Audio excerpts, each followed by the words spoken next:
ಆತ್ಮೀಯ ವಿದ್ಯಾರ್ಥಿಗಳೇ, Kannada class room ಚಾನಲ್ಗೆ ಸ್ವಾಗತ. ಇವತ್ತಿನ ವಿಡಿಯೋದಲ್ಲಿ ನಾವು 8ನೇ ತರಗತಿ ಅಧ್ಯಾಯ 3 ಸಂಖ್ಯೆಗಳ ಕಥೆ ಈ ಅಧ್ಯಾಯದಲ್ಲಿ ಬರುವಂತಹ ಪೇಜ್ ನಂಬರ್ 84ರಲ್ಲಿ ಬರುವ ಕಂಡುಹಿಡಿಯಿರಿ ವಿಭಾಗದ ಪ್ರಶ್ನೆಗಳಿಗೆ ಉತ್ತರವನ್ನ ಕಂಡುಹಿಡಿಯೋಣ. ಕ್ವಶನ್ ನಂಬರ್ 1, ಚೀನಿಯರು ಝೋಂಗ್ ಮತ್ತು ಹೆಂಗ್ ಚಿಹ್ನೆಗಳ ನಡುವೆ ಪರ್ಯಾಯವಾಗಿ ಏಕೆ ಬಳಸುತ್ತಿದ್ದರು ಎಂದು ನೀವು ಭಾವಿಸುತ್ತೀರಿ? ಝೋಂಗ್ ಚಿಹ್ನೆಗಳನ್ನು ಮಾತ್ರ ಬಳಸಬೇಕಾದರೆ 41 ಹೇಗೆ ಪ್ರತಿನಿಧಿಸಬಹುದು? 2 ಕ್ರಮಾನುಗತ ಸ್ಥಾನಗಳ ನಡುವೆ ಗಮನಾರ್ಹ ಅಂತರವಿಲ್ಲದಿದ್ದರೆ ಈ ಅಂಕಿಯನ್ನು ಬೇರೆ ಯಾವುದೇ ರೀತಿಯಲ್ಲಿ ಅರ್ಥೈಸಬಹುದೇ ಅಂತ ಹೇಳಿ ಕ್ವಶನ್ ಅನ್ನ ಕೇಳಿದ್ದಾರೆ. ಈ ಕ್ವಶನ್ ಚೀನಿಯರ ಸಂಖ್ಯಾ ಪದ್ಧತಿಗೆ ಹೊಂದಿಕೊಂಡು ಇದೆ. ನಾವು ಹಿಂದಿನ ವಿಡಿಯೋದಲ್ಲಿ ಚೀನಿಯರ ಸಂಖ್ಯಾ ಪದ್ಧತಿಯನ್ನ ನೋಡಿದ್ದೇವೆ. ಹಾಗೆ ಈ ಚೀನಿಯರ ಸಂಖ್ಯಾ ಪದ್ಧತಿಯಲ್ಲಿ 2 ರೀತಿಯ ಚಿಹ್ನೆಗಳನ್ನ ಬಳಸ್ತಾ ಇದ್ರು.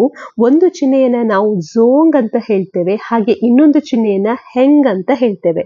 ಸೊ ಝೋಂಗ್ ಅಂತ ಹೇಳಿದ್ರೆ ಅದರಲ್ಲಿ ನಾವು ಲಂಬವಾದ ಗೆರೆಗಳನ್ನ ಉಪಯೋಗಿಸ್ತೇವೆ, ಹಾಗೆ ಹೆಂಗ್ ಅಂತ ಹೇಳಿದ್ರೆ ಅದರಲ್ಲಿ ಅಡ್ಡವಾದ ಗೆರೆಗಳನ್ನ ಉಪಯೋಗಿಸ್ತಾ ಇರ್ತೇವೆ. ಸೊ ಇಲ್ಲಿ ಕೇಳಿದ್ದಾರೆ, ಈ 2 ರೀತಿಯ ಚಿಹ್ನೆಗಳನ್ನ ಅವರು ಯಾಕೆ ಬಳಸ್ತಾ ಇದ್ರು? ಒಂದೇ ರೀತಿಯ ಚಿಹ್ನೆಗಳನ್ನ ಅವರು ಬಳಸಬಹುದಿತ್ತಲ್ಲ ಅಂತೇಳಿ. ಸೊ ಇದಕ್ಕೆ ಕಾರಣ ಏನಂದ್ರೆ, ಒಂದು ವೇಳೆ ಅವರು ಒಂದೇ ರೀತಿಯ ಚಿಹ್ನೆಯನ್ನು ಬಳಸಿದ್ರೆ ಓದುವಾಗ ತಪ್ಪಾಗುವಂತಹ ಅಥವಾ ತಪ್ಪು ಗ್ರಹಿಕೆಯನ್ನು ಮಾಡುವಂತಹ ಚಾನ್ಸಸ್ ಇರ್ತಿತ್ತು. ಅದಕ್ಕೋಸ್ಕರ ಅದನ್ನ ತಪ್ಪಿಸ್ಲಿಕ್ಕೋಸ್ಕರ ಅವರು 2 ರೀತಿಯ ಚಿಹ್ನೆಗಳನ್ನ ಉಪಯೋಗಿಸ್ತಾ ಇದ್ರು. ಹಾಗಾಗಿ ಜನರು ಆ ಸಂಖ್ಯೆಗಳನ್ನ ಓದುವಾಗ ಸರಿಯಾಗಿ ಓದ್ತಾ ಇದ್ರು. ನಂತರ ಇನ್ನೊಂದು ಕ್ವಶನ್ ಕೇಳಿದ್ದಾರೆ, ಝೋಂಗ್ ಚಿಹ್ನೆಗಳನ್ನ ಮಾತ್ರ ಬಳಸಬೇಕಾದ್ರೆ 41 ಹೇಗೆ ಪ್ರತಿನಿಧಿಸಬಹುದು ಅಂತ ಕೇಳಿದ್ದಾರೆ. ಅಂದ್ರೆ ನೀವೀಗ ಹೆಂಗ್ ಚಿಹ್ನೆಗಳನ್ನ ಉಪಯೋಗಿಸದೆ ಕೇವಲ ಝೋಂಗ್ ಚಿಹ್ನೆಯನ್ನ ಮಾತ್ರ ಉಪಯೋಗಿಸುವುದಾದ್ರೆ ಆಗ 41 ಸಂಖ್ಯೆಯನ್ನ ನೀವು ಹೇಗೆ ಪ್ರತಿನಿಧಿಸ್ತೀರಾ ಅಂತೇಳಿ. ಸೊ 41 ಅಂದ್ರೆ ಮೊದಲಿಗೆ 4 ನೀವು ಪ್ರತಿನಿಧಿಸಬಹುದು.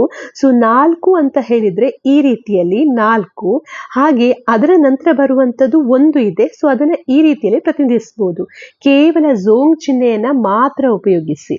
ಹಾಗೆ ಇನ್ನೊಂದು ಕ್ವಶನ್ ಕೇಳಿದ್ದಾರೆ, 2 ಕ್ರಮಾನುಗತ ಸ್ಥಾನಗಳ ನಡುವೆ ಗಮನಾರ್ಹ ಅಂತರವಿಲ್ಲದಿದ್ದರೆ ಈ ಅಂಕಿಯನ್ನು ಬೇರೆ ಯಾವುದೇ ರೀತಿಯಲ್ಲಿ ಅರ್ಥೈಸಬಹುದೇ ಅಂತೇಳಿ. ಈಗ ಇಲ್ಲಿ 41 ಇದೆ, ಇದು ಬಿಡಿ ಸ್ಥಾನದಲ್ಲಿದೆ, ಹಾಗೆ ಇದು 10ರ ಸ್ಥಾನದಲ್ಲಿದೆ. ಸೊ ಇಲ್ಲಿ ನಾನೀಗ 4 ಈ ರೀತಿಯಲ್ಲಿ ಬರ್ತಿದ್ದೇನೆ, ಆಮೇಲೆ ಸ್ವಲ್ಪ ಜಾಗ ಬಿಟ್ಟು 1 ಈ ರೀತಿಯಲ್ಲಿ ಬರ್ತಿದ್ದೇನೆ. ಇದನ್ನ ಈ ರೀತಿ ಬರೆಯೋ ಬದಲು ಈಗ ಉದಾಹರಣೆಗೆ ಯಾವುದೇ ಜಾಗವನ್ನ ಬಿಡದೆ ಒಟ್ಟಾಗಿ ಕ್ರಮಾನುಗತ ರೀತಿಯಲ್ಲಿ ಅಂತರವಿಲ್ಲದೆ ಬರೆದ್ರೆ ಇದನ್ನ ತಪ್ಪಾಗಿ ಅರ್ಥ ಮಾಡಿಕೊಳ್ಳುವಂತ ಚಾನ್ಸಸ್ ಇದೆ. ಇದನ್ನ ನಾವು 5 ಅಂತ ಕೂಡ ಓದ್ಬೋದು. ಹಾಗಾಗಿ ಇಲ್ಲಿ ನಾವು ಹೇಳ್ಬೋದು, ಒಂದು ವೇಳೆ ನಾವು ಝೋಂಗ್ ಚಿಹ್ನೆಯನ್ನ ಮಾತ್ರ ಬಳಸಿದ್ರೆ, ಇಲ್ಲಿ ಅಂತರವನ್ನ ಕೊಡದಿದ್ರೆ ಈ 41 5 ಅಂತ ಹೇಳಿ ಅರ್ಥೈಸುವಂತ ಚಾನ್ಸಸ್ ಇದೆ ಅಂತ ಹೇಳಿ. ಸೊ ಇದು ಈ ಕ್ವಶನ್ ನ ಉತ್ತರ. ಹಾಗೆ ಇದರ ಉತ್ತರವನ್ನ ನೀವು ಈ ರೀತಿಯಲ್ಲಿ ಬರೀಬಹುದು. ಮೊದಲ ಕ್ವಶನ್ಗೆ ಆನ್ಸರ್, ಸಂಖ್ಯೆಗಳನ್ನು ಓದುವಾಗ ತಪ್ಪು ಗ್ರಹಿಕೆಯನ್ನು ತಪ್ಪಿಸಲು ಚೀನಿಯರು ಝೋಂಗ್ ಮತ್ತು ಹೆಂಗ್ ಚಿಹ್ನೆಗಳನ್ನ ಪರ್ಯಾಯವಾಗಿ ಬಳಸ್ತಾ ಇದ್ರು. ಹಾಗೆ ಇದರಲ್ಲಿರುವಂತ 2ನೇ ಕ್ವಶನ್ ನ ಆನ್ಸರ್, ಝೋಂಗ್ ಚಿಹ್ನೆಯನ್ನು ಮಾತ್ರ ಬಳಸಿ 41 ಈ ರೀತಿಯಲ್ಲಿ ಬರೀಬಹುದು. 41, ಹಾಗೆ ಇಲ್ಲಿ 4 ಗೆರೆಗಳು ಮತ್ತೆ ಸ್ವಲ್ಪ ಜಾಗ ಬಿಟ್ಟು 1 ಗೆರೆ. ನಂತರ ಒಂದು ವೇಳೆ ಇಲ್ಲಿ ಯಾವುದೇ ಜಾಗ ಇಲ್ಲದಿದ್ರೆ ಈ ಸಂಖ್ಯೆಯನ್ನ ನಾವು 5 ಅಂತ ತಪ್ಪಾಗಿ ಅರ್ಥೈಸಬಹುದು. ಹಾಗಾಗಿ ಇಲ್ಲಿ 3ನೇ ಕ್ವಶನ್, 2 ಕ್ರಮಾನುಗತ ಸ್ಥಾನಗಳ ನಡುವೆ ಅಂತರವಿಲ್ಲದಿದ್ದರೆ 41 5 ಅಂಕಿ ಎಂದು ಅರ್ಥೈಸಬಹುದು. ಹಾಗೆ ಇಲ್ಲಿ ನೀವಿಲ್ಲಿ ಕಾಣಬಹುದು, ಇಲ್ಲಿ ನೀವು ಜಾಗ ಕೊಟ್ಟಿಲ್ಲ ಅಂತ ಆದ್ರೆ, ಸ್ಥಾನ ಬೆಲೆಯನ್ನ ನೀವು ಹೇಳಿಲ್ಲ ಅಂತ ಆದ್ರೆ, ತೋರಿಸದಿದ್ರೆ ಇದನ್ನ ನಾವು ತಪ್ಪಾಗಿ 5 ಅಂತ ಅರ್ಥೈಸಿಕೊಳ್ಳಬಹುದು. ನಂತರ ನಾವು 2ನೇ ಪ್ರಶ್ನೆಯನ್ನ ಸಾಲ್ವ್ ಮಾಡುವ. 2ನೇ ಕ್ವಶನ್ ಅಲ್ಲಿ ಇಲ್ಲಿ ಕೊಟ್ಟಿದ್ದಾರೆ. ಈ 2ನೇ ಕ್ವಶನ್ ಗುಮುಲ್ಗಲ್ ಪದ್ಧತಿ ಏನಿದೆ ಅದಕ್ಕೆ ಹೊಂದಿಕೊಂಡು ಇದೆ. ಇದರಲ್ಲಿ ಏನು ಕೊಟ್ಟಿದ್ದಾರೆ ಅಂತ ನೋಡುವ.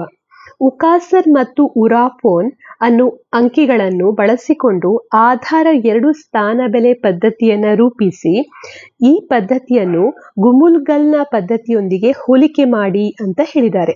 ಅಂದ್ರೆ ನೀವಿಲ್ಲಿ ಉಕಾಸರ್ ಮತ್ತೆ ಉರಾಪನ್ ಅಂಕಿಗಳನ್ನ ಬಳಸಬೇಕು, ಹಾಗೆ ಆಧಾರ 2 ಸ್ಥಾನ ಬೆಲೆಯ ಪದ್ಧತಿಯನ್ನ ಮೊದಲಿಗೆ ರಚಿಸಬೇಕು, ಮತ್ತೆ ಅದನ್ನ ಈ ಗುಮುಲ್ಗಲ್ ಪದ್ಧತಿ ಏನಿದೆ ಅದರ ಜೊತೆ ಹೋಲಿಕೆ ಮಾಡಬೇಕು. ಸೊ ಇದು ನಾವು ಮಾಡಬೇಕಾಗಿರುವಂಥದ್ದು. ಸೊ ಇದನ್ನ ಮಾಡಲಿಕ್ಕೆ ಮೊದಲಿಗೆ ನಾವೇನ್ ಮಾಡುವ ಅಂದ್ರೆ ಆಧಾರ 2 ಸ್ಥಾನ ಬೆಲೆ ಪದ್ಧತಿಯನ್ನ ಮೊದಲಿಗೆ ರಚಿಸುವ. ಸೊ ಆಧಾರ 2 ಸ್ಥಾನ ಬೆಲೆ ಪದ್ಧತಿ ಅಂತ ಹೇಳಿದ್ರೆ ಇಲ್ಲಿ 2 ಘಾತ 0 ಅಂದ್ರೆ 1, ಇದನ್ನ ರೆಪ್ರೆಸೆಂಟ್ ಮಾಡಲಿಕ್ಕೆ, ಇದನ್ನ ಪ್ರತಿನಿಧಿಸಲಿಕ್ಕೆ ನೀವು ಯಾವುದಾದ್ರೂ ಒಂದು ಚಿಹ್ನೆಯನ್ನು ಉಪಯೋಗಿಸಿ ಅಥವಾ ಅಕ್ಷರವನ್ನು ಕೂಡ ಉಪಯೋಗಿಸಬಹುದು. ಸೊ ನಾನಿಲ್ಲಿ ಕ್ಯಾಪಿಟಲ್ ಎ ಎನ್ನುವಂತ ಅಕ್ಷರವನ್ನ ಉಪಯೋಗಿಸ್ತೇನೆ. ನೀವು ಯಾವುದೇ ಚಿಹ್ನೆಯನ್ನು ಕೂಡ ಬಳಸಬಹುದು. ನಂತರ 2 ಘಾತ, ಆಧಾರ 2 ಅಂದ್ರೆ 2 ಘಾತದ ರೂಪದಲ್ಲಿರುವಂತಹ ಚಿಹ್ನೆಗಳು. ಸೊ 2 ಘಾತ 1 ಅಂತ ಹೇಳಿದ್ರೆ 2. ಸೊ ಇದನ್ನ ರೆಪ್ರೆಸೆಂಟ್ ಮಾಡಲಿಕ್ಕೆ, ಇದನ್ನ ಪ್ರತಿನಿಧಿಸಲಿಕ್ಕೆ ಬಿ ಅನ್ನು ಉಪಯೋಗಿಸ್ತಾ ಇದ್ದೇನೆ. ಹಾಗೆ 2 ಘಾತ 2 ಅಂದ್ರೆ 4, ಇದನ್ನ ಪ್ರತಿನಿಧಿಸಲಿಕ್ಕೆ ಸಿ ಅನ್ನು ಉಪಯೋಗಿಸ್ತೇನೆ. 2 ಘಾತ 3 ಅಂದ್ರೆ 8, ಇದನ್ನ ಪ್ರತಿನಿಧಿಸಲಿಕ್ಕೆ ಡಿ ಅನ್ನು ಉಪಯೋಗಿಸ್ತಾ ಇದ್ದೇನೆ. ಆಮೇಲೆ ಈಗ ನಾವು ಆಧಾರ 2 ಸ್ಥಾನ ಬೆಲೆ ಪದ್ಧತಿಯನ್ನ ಇಲ್ಲಿ ರಚಿಸಬೇಕು, ಇದನ್ನ ಉಪಯೋಗಿಸಿ. ಸೊ ಇಲ್ಲಿ ಬರಿತಾ ಇದ್ದೇನೆ ಆಧಾರ 2 ಸ್ಥಾನ ಬೆಲೆ ಪದ್ಧತಿ. ಈ ಪದ್ಧತಿಯಲ್ಲಿ ನಾವು ಎಲ್ಲಾ ಸಂಖ್ಯೆಗಳನ್ನ ಇಲ್ಲಿ ಪ್ರತಿನಿಧಿಸಬೇಕು. ಸೊ ಯಾವ ರೀತಿಯಲ್ಲಿ ಪ್ರತಿನಿಧಿಸಬಹುದು ಅಂತ ನೋಡುವ. ಸೊ ಇದು ಆಧಾರ 2 ಸ್ಥಾನ ಬೆಲೆ ಪದ್ಧತಿ. ಅದರ ಜೊತೆಗೆ ನಾವು ಗುಮುಲ್ಗಲ್ ಪದ್ಧತಿಯನ್ನು ಕೂಡ ಇದರ ಜೊತೆ ಕಂಪೇರ್ ಮಾಡ್ತಾ ಅದನ್ನು ಕೂಡ ರಚಿಸಬೇಕು. ಸೊ ಇದು ಆಧಾರ 2 ಸ್ಥಾನ ಬೆಲೆ ಪದ್ಧತಿ. ಆಮೇಲೆ ಇಲ್ಲಿ ನಂತರ ಇಲ್ಲಿ ಗುಮುಲ್ಗಲ್ ಪದ್ಧತಿಯನ್ನು ಬರೀತಾ ಇದ್ದೇನೆ. ಸೊ ಗುಮುಲ್ಗಲ್ ಪದ್ಧತಿಯಲ್ಲೂ ಕೂಡ ನಾವು ಕೇವಲ 2 ಹೆಗ್ಗುರುತು ಸಂಖ್ಯೆಗಳನ್ನು ಉಪಯೋಗಿಸ್ತೇವೆ. ಒಂದು ಉಕಾಸರ್, ಇನ್ನೊಂದು ಉರಾಪನ್. ಸೊ ಇದು ಕೂಡ ಆಧಾರ 2ರ ಸಂಖ್ಯಾ ಪದ್ಧತಿಯೇ ಆಗಿದೆ, ಆದರೆ ಇದರಲ್ಲಿ ಕೇವಲ 2 ಚಿಹ್ನೆಗಳು ಮಾತ್ರ ಇದೆ ಈ ಗುಮುಲ್ಗಲ್ ಪದ್ಧತಿಯಲ್ಲಿ. ಆದರೆ ಆಧಾರ 2ರ ಸ್ಥಾನ ಬೆಲೆ ಪದ್ಧತಿಯಲ್ಲಿ ನಾವು ನಮಗೆ ಬೇಕಾದಾಗೆ 2 ಘಾತಗಳ ಚಿಹ್ನೆಗಳನ್ನು ಕೊಡ್ತಾ ಹೋಗ್ಬೋದು. ಸೊ ಇಲ್ಲಿ ನಾವೀಗ ನೋಡುವ ಯಾವ ರೀತಿಯಲ್ಲಿ ಬದಲಾವಣೆ ಆಗ್ತದೆ ಅಥವಾ ಯಾವ ರೀತಿಯಲ್ಲಿ ಸಂಖ್ಯೆಗಳನ್ನು ಪ್ರತಿನಿಧಿಸಬಹುದು ಅಂತೇಳಿ. ಮೊದಲಿಗೆ 1 ಎನ್ನುವಂತ ಸಂಖ್ಯೆಯನ್ನು ನೀವು ಹೇಗೆ ಪ್ರತಿನಿಧಿಸ್ತೀರಾ? ಇಲ್ಲಿ ಆಧಾರ 2ರಲ್ಲಿ 2 ಘಾತ 0 = 1, ಇದು ಎ ಅಂತ ನಾವು ಬರೆದಿದ್ದೇವೆ. ಸೊ ಹಾಗಾಗಿ ಆಧಾರ 2ರಲ್ಲಿ ನಾವು ಅದನ್ನ ಎ ಅಂತ ಬರೀಬಹುದು. ಹಾಗೆ ಅದನ್ನ ನೀವು ಗುಮುಲ್ಗಲ್ ಪದ್ಧತಿಯಲ್ಲಿ ಹೇಗೆ ಬರೀತೀರಾ? ಗುಮುಲ್ಗಲ್ ಪದ್ಧತಿಯಲ್ಲಿ 1ಅನ್ನ ನಾವು ಉರಾಪನ್ ಅಂತ ಹೇಳ್ತೇವೆ. ಹಾಗಾಗಿ ಇಲ್ಲಿ ನೀವು ಉರಾಪನ್ ಅಂತ ಬರೀಬೇಕು, ಇದು 1ಅನ್ನ ಪ್ರತಿನಿಧಿಸ್ತದೆ. ನಂತರ 2, ಸಂಖ್ಯೆ 2ಅನ್ನ ಇಲ್ಲಿ ಸಂಖ್ಯೆ 2 ಅಂದ್ರೆ ಬಿ ಅಂತ ನಾವಿಲ್ಲಿ ಬರೆದಿದ್ದೇವೆ. ಸೊ ಹಾಗಾಗಿ ನಾವಿಲ್ಲಿ ಬಿ ಅಂತ ಬರೆದ್ರಾಯ್ತು. ಹಾಗೆ ಗುಮುಲ್ಗಲ್ ಪದ್ಧತಿಯಲ್ಲೇ 2ಅನ್ನ ನಾವು ಉಕಾಸರ್ ಅಂತ ಪ್ರತಿನಿಧಿಸ್ತೇವೆ. ಹಾಗಾಗಿ ನೀವು ಉಕಾಸರ್ ಅಂತ ಕೊಟ್ರಾಯ್ತು. ನಂತರ ಆಮೇಲೆ ಇರುವಂತದ್ದು